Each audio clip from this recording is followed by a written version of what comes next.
마르코복음 12장 18절에서 27절의 말씀입니다.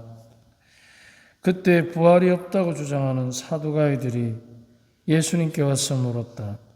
스승님, 모세는 어떤 사람의 형제가 자식 없이 아내만 두고 죽으면 그 사람이 죽은 후에 아내를 맞아들여 형제의 후사를 일으켜 주어야 한다고 저희를 위하여 기록해 놓았습니다. 그런데 7 형제가 있었습니다. 마지가 아내를 맞아들였는데 후사를 남기지 못하고 죽었습니다. 그래서 둘째가 그 여자를 맞아들였지만 후사를 두지 못한 채 죽었고 셋째도 그러하였습니다. 이렇게 7이 모두 후사를 남기지 못하였습니다. 맨 마지막으로 그 부인도 죽었습니다. 그러면 그들이 다시 살아나는 부활 때에 그 여자는 그들 가운데 누구의 아내가 되겠습니까? 7이 다 그 여자를 아내로 맞아들였으니 말입니다. 예수님께서 그들에게 이르셨다.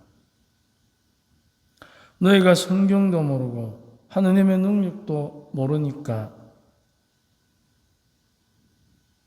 그렇게 잘못 생각하는 것이 아니냐. 사람들이 죽은 이들 가운데에서 다시 살아날 때에는 장가드는 일도 시집가는 일도 없이 하늘에 있는 천사들과 같아진다. 그리고 죽은 이들이 되살아난다는 사실에 관해서는 모세의 책에 있는 떨기나무 대목에서 하느님께서 모세에게 어떻게 말씀하셨는지 읽어보지 않았느냐? 나는 아브라함의 하느님, 이삭의 하느님, 야곱의 하느님이다 하고 말씀하셨다.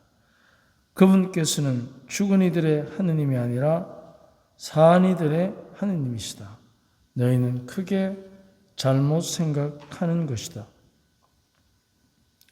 주님의 말씀입니다.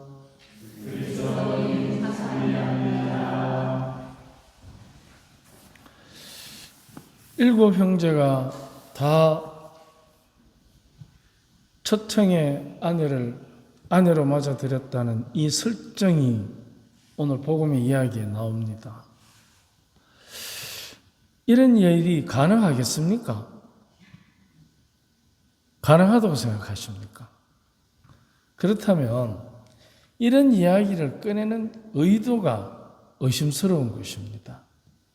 의도 자체가 순수합니까? 불순합니까? 불순하죠. 의도 자체가.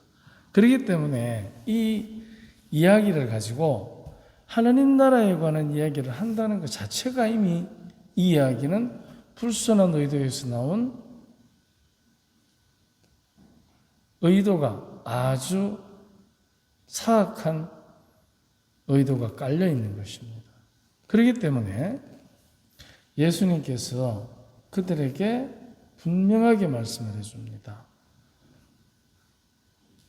산이들의 하느님, 산이들의 하느님. 그것은 모든 사람들이 부활한다는 것에 대한 확실한 희망을 준 것입니다. 그러면 우리가 부활하면 어떻게 됩니까? 시집가고 장가가는 일이 없다.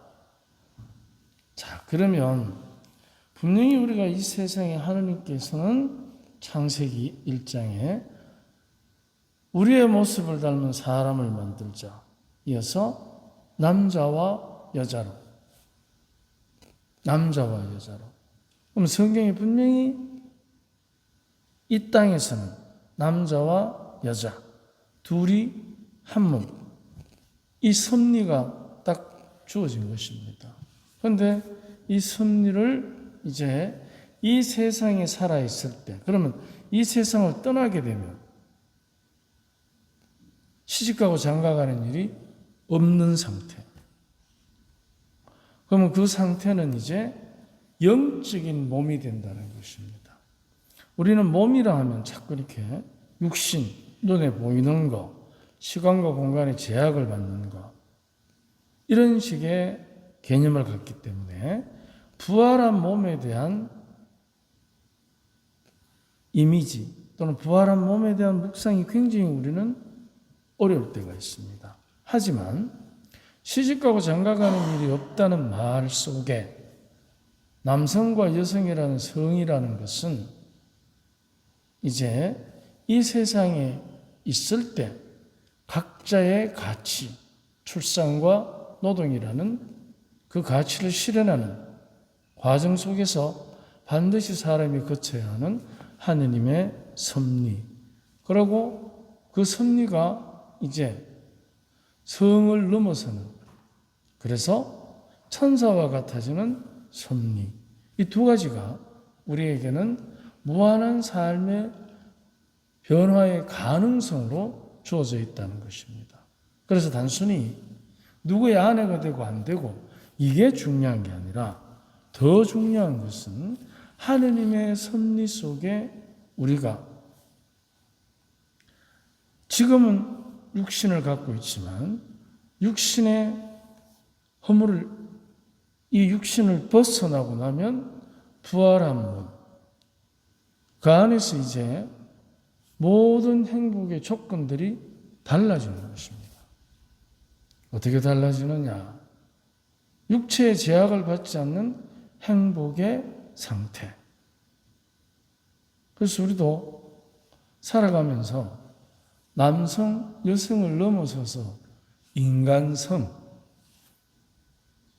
참 좋은 인간성, 거기에 의해서 누군가 친구가 되고 공동체의 구성원이 될 때 우리는 참된 인간성을 가진 그 사람에게서 사람의 참됨의 향기를 맡게 되는 것입니다. 물론 그 반대도 있죠. 참되지 못한 불순한 인간성의 악취도 있습니다. 하지만 참된 인간성의 향기를 맡으면 우리는 그 사람에게서 매력을 느낍니다. 아, 함께 하고 싶다. 이게 이제 참된 인간성의 매력입니다. 함께 하고 싶다는 것. 함께 하고 싶다는 것은 결국 나하고 코드가 맞다? 그런 뜻도 되겠지만 그걸 넘어서서 그에게서 사랑을 느끼는 거죠. 참된 인간성의 순수한 사랑의 힘. 우리가 누군가에게서 남성과 여성을 떠나서 참된 인간성이 풍겨내는 사랑의 힘을 느끼면 그 안에서 무한한 가능성을 느낍니다. 그게 어떤 가능성이냐면 치유의 가능성입니다. 내 상처가 치유가 되는 것.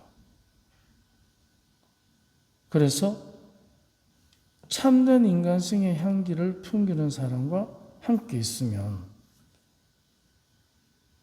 치유가 되는 거예요. 치유.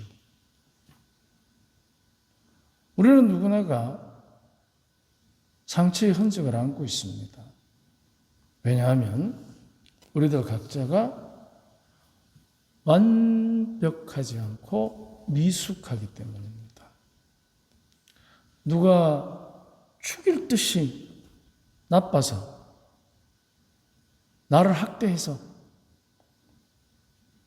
깊은 상처가 남을 수도 있습니다.